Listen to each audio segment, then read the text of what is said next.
Mimpin yang religius tapi nggak kompeten, atau mimpin yang kompeten tapi nggak religius? Perkenalkan, saya Muhammad Mirza Robbani. Saya adalah mahasiswa semester 4 Prodi Ekonomi Islam. Nah, kalian pernah nggak sih kepikiran atau bahkan dihadapkan langsung dengan pertanyaan-pertanyaan tersebut? Entah itu dalam organisasi kampus, ataupun kepanitiaan, atau bahkan komunitas, atau yang ruang lingkupnya itu lebih besar. Karena sejatinya pemimpin itu sangat diperlukan. Dan dalam memilih pemimpin itu nggak boleh asal. Yang kita hanya memilih yang kelihatannya baik, yang kelihatannya soleh, atau bahkan yang kelihatannya pinter aja gitu. Karena kita harus memilih yang benar-benar berhak memegang amanah dan mempertanggungjawabkannya itu. Tapi kan bang, kita kan lagi nyari pemimpin organisasi, bukan lagi nyari ustadz, kori, atau penceramah. Jadi cukup gak sih dengan kompetensi diri, dia mampu mengatur organisasi?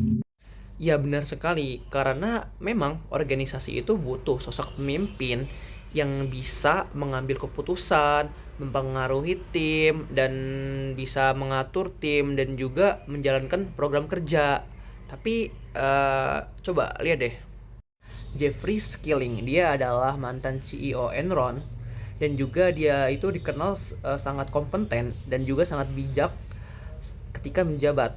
Tapi dia terjerat kasus atau skandal korporasi terbesar di Amerika Serikat yang melibatkan penipuan sekuritas, perdagangan orang dalam, dan pernyataan palsu kepada auditor, yang mana mengakibatkan kebangkrutan Enron pada 2021 dan juga yang pastinya merugikan banyak orang lain. Dan di Indonesia juga ada namanya itu Setia Novanto. Dia ini adalah mantan DPR RI dan juga ketua umum Golkar. Nah, kan nggak mungkin nih ketua DPR RI dan juga ketua umum suatu partai dia tuh nggak kompeten, kan nggak mungkin ya. Pasti dia punya kompetensi diri dan juga punya jaringan politik yang sangat bagus. Tapi dia terpidana kasus korupsi EKTP yang merugikan negara senilai 2,3 triliun. Dia divonis penjara belasan tahun.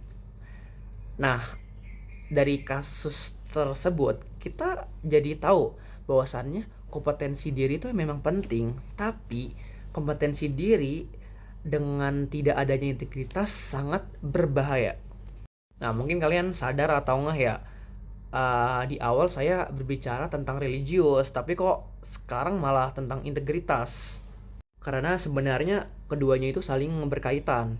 Nih, dalam agama itu kita selalu diajarkan tentang amanah, jujur, tanggung jawab, dan juga sangat takut untuk berbuat kezoliman. Nah, nilai-nilai ini semua yang akan nantinya itu membentuk karakter atau integritas seseorang. Nah, maka dari itu ketika saya berbicara tentang religius, itu bukan hanya sekedar identitas ataupun simbol agama doang, tapi sejauh mana seseorang itu menerapkan nilai agama dalam kehidupannya. Nah, apakah otomatis kita harus memilih opsi lainnya, yaitu memilih pemimpin yang religius walaupun tidak kompeten? Sebentar, coba lihat ini. Dalam sejarah ada Tsar Nicholas II, dikenal sebagai pribadi yang taat agama Kristen Ortodoks. Nah, tapi sejarah mencatat bahwasannya dia itu dinilai sangat lemah dalam kepemimpinannya, apalagi dalam menghadapi krisis politik dan juga krisis ekonomi. Akibatnya, kekaisarannya tuh runtuh saat Russian Revolution. Artinya, niat baik dan taat agama pun sebenarnya kurang cukup, atau nggak bisa lah untuk modal untuk membangun atau memimpin sebuah organisasi, apalagi yang sangat-sangat besar. Sekarang kita datang dari skala yang lebih kecil dan lebih dekat, yaitu lingkungan kampus. Nggak sedikit orang yang dipilih itu karena kepribadiannya yang terkenal alim atau taat agama lah, pokoknya ya dikenal taat agama atau religius gitu. Tapi realita berorganisasinya itu sangat kurang. Mungkin cara dia berbaur, cara dia berkomunikasi, ataupun ya cara dia memberi keputusan tuh aneh gitu. Ya karena dari awal dia itu dipilih dari kepribadiannya yang taat agama. Jadi dinilai mungkin bagus ya ini ya, padahal ya realitanya nggak bagus dalam organisasi. Jadi religius itu sebenarnya nggak cukup sih untuk menjadi modal memimpin organisasi. Dalam perilaku organisasi berbasis syariah, justru keduanya ini tidak bisa dipisahkan antara integritas ataupun religius dan juga kompetensi diri atau kemampuan dalam berorganisasi.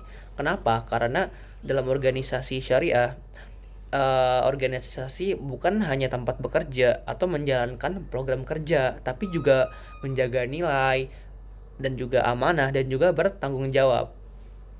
Jika kita hanya memilih salah satunya saja, misalkan kita hanya memilih pemimpin yang religius tapi tidak kompeten, maka organisasi tersebut akan berpotensi mandak ataupun ya progresnya tuh lambat, atau bahkan organisasi ini tuh tidak akan pernah mencapai tujuan aslinya. Nah, jikalau kita ke sisi satunya lagi, yaitu memilih pemimpin yang berpotensi tapi tidak mempunyai integritas atau religius, maka organisasi ini tidak mempunyai arah ataupun nilai gitu.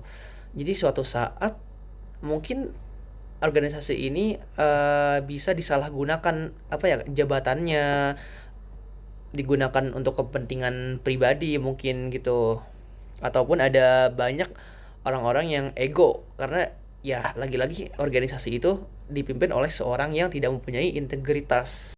Stephen Covey, dia adalah seorang penulis dan juga pakar kepemimpinan yang berasal dari Amerika Serikat, yang mana tulisan-tulisan dia itu udah sangat terkenal lah. Nah, dia mengatakan bahwasannya seorang pemimpin itu membutuhkan dua hal, karakter dan juga kompeten. Nah, jadi ini agak mirip dan bahkan sama seperti ajaran perspektif Islam, yaitu karakter atau integritas dan juga kompetensi atau ya kemampuan dalam berorganisasi. Jadi sebenarnya apa yang diajarkan Islam dan juga pakar-pakar umum pun setuju dengan hal ini. Jadi kita nggak mencari salah satunya saja atau membanding-bandingkan, tapi kita mencari orang yang mampu menggabungkan keduanya ini secara langsung gitu.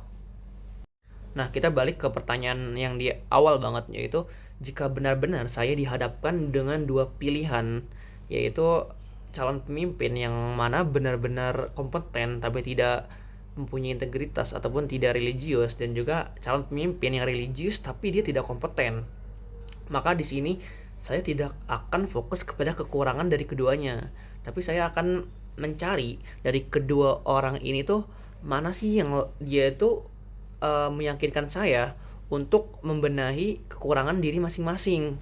Karena orang yang belum kompeten masih bisa belajar jika dia rendah hati dan juga emang mau dibina. Dan orang yang sudah kompeten pun masih bisa dipertimbangkan jikalau dia mau menerima kritik dan juga memperbaiki nilai-nilai yang hilang dari dia dan juga menjaga amanah yang pastinya.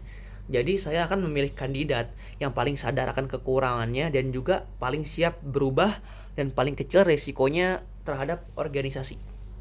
Kesimpulannya adalah seorang pemimpin yang dia hanya baik atau alim saja tapi tidak memiliki kemampuan dapat melemahkan organisasi. Dan begitupun seorang pemimpin yang mana ia kompeten tapi tidak memiliki nilai dapat merusak nilai atau dapat merusak organisasi itu sendiri. Nah, jadi organisasi berbasis syariah ini tidak cukup mempunyai pemimpin yang hanya modal alim atau baik saja, dan juga tidak cukup memiliki pemimpin yang hanya bisa bekerja saja tapi tidak punya nilai. Tapi organisasi berbasis syariah itu harus mempunyai pemimpin yang mana memiliki keduanya, antara kompeten dan juga integritas ataupun religius ataupun nilai. Terima kasih.